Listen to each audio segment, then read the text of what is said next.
Welcome to our channel, ladies and gentlemen. Deputy Rigathi Gachagua continues to find himself in hot soup by the way he plays his politics.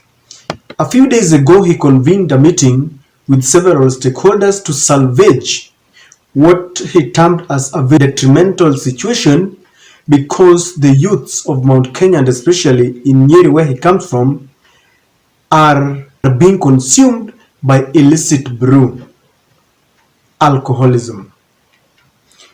Manifesting himself as a leader who is very much concerned about those youths, they convened a meeting including with security, bar owners association, businessmen, and in that meeting, Rigathi Gachagua resolved that they were going to close bars within that area because he felt that by doing this, they will help their youths. You know, by doing this, Rigathi Gachagua is trying to show, as he has always done, that he's very much concerned about Mount Kenya people. There has been a lot of criticism that Rigathi Gachagua is conducting himself in a manner to suggest that he's not a national leader, but a regional kingpin, basically a Mount Kenya kingpin. But he has always defended this, that charity begins at home, and that anything that he does must first support Mount Kenya. But in doing this, he's really messing up several people, and they are reacting very vehemently because it's reported that there are people who are not very happy. Businessmen counter Gachagua's plan to abolish illicit brew in Mount Kenya, and it goes on to say that the Bar Hotels Liquor Traders Association on Thursday, April 20th, opposed Deputy President Rigathi Gachagua's plan to abolish illicit brew in the Mount Kenya region. According to the association's chairman Simon Njoroge, the DP needed to balance addressing a social concern and maintaining a business-friendly environment that encourages investment and job creation. Those are the sentiments of the chairman of the Bar Hotels and Liquor Traders Association.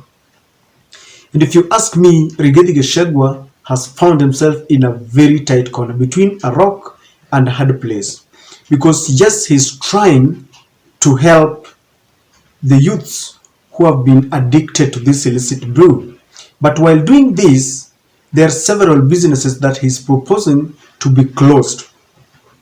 And he finds himself in another quagmire because this is now doublespeak.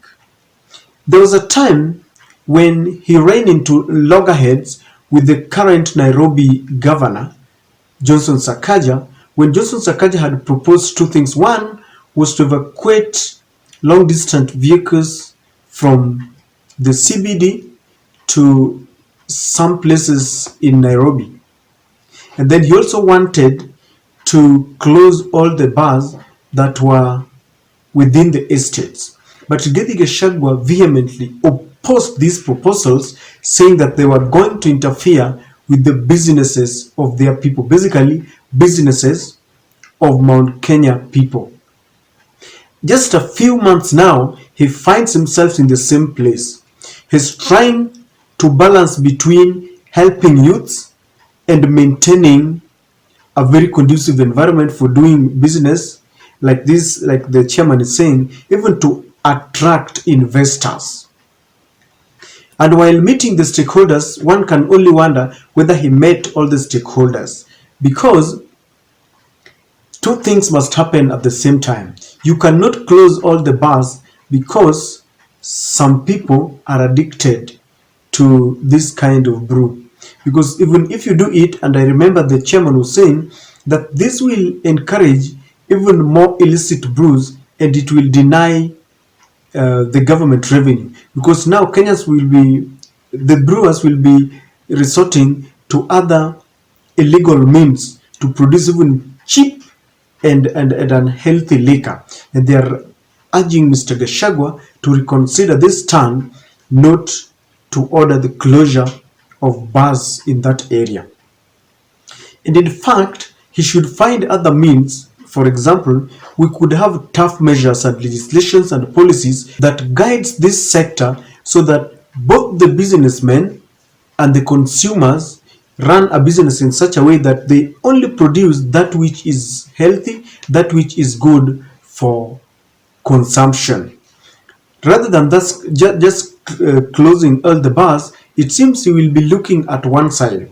We're in a situation where the rate of unemployment has really gone very high, so that when you close all the bars, you kick very many people out of the businesses, because in those bars and hotels, there are people who have been employed, they are attendants. And so we understand that he's trying to help, but he must try to balance this very delicate act, otherwise he will find himself in trouble.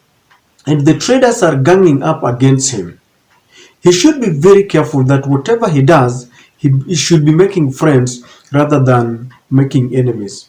When he led goons to invade Uhuru's farm, together with his very accomplices Ndindi Nyoro and Kimani Chungwa, there are people who criticize his move, and it is now common knowledge that in his bid to become or try to become Mount Kenya kingpin, he is busy knocking anyone who he feels is a stumbling block in front of him.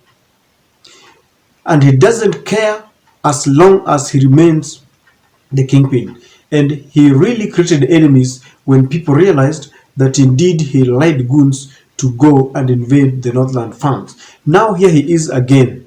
And if he is not very careful, he will face the same fate that met Mutudo. You remember Mutudo tried this before, and he was really crying foul that their people are dying of illicit and cheap brew. They were even saying that there were marital problems as a result of consuming this brew.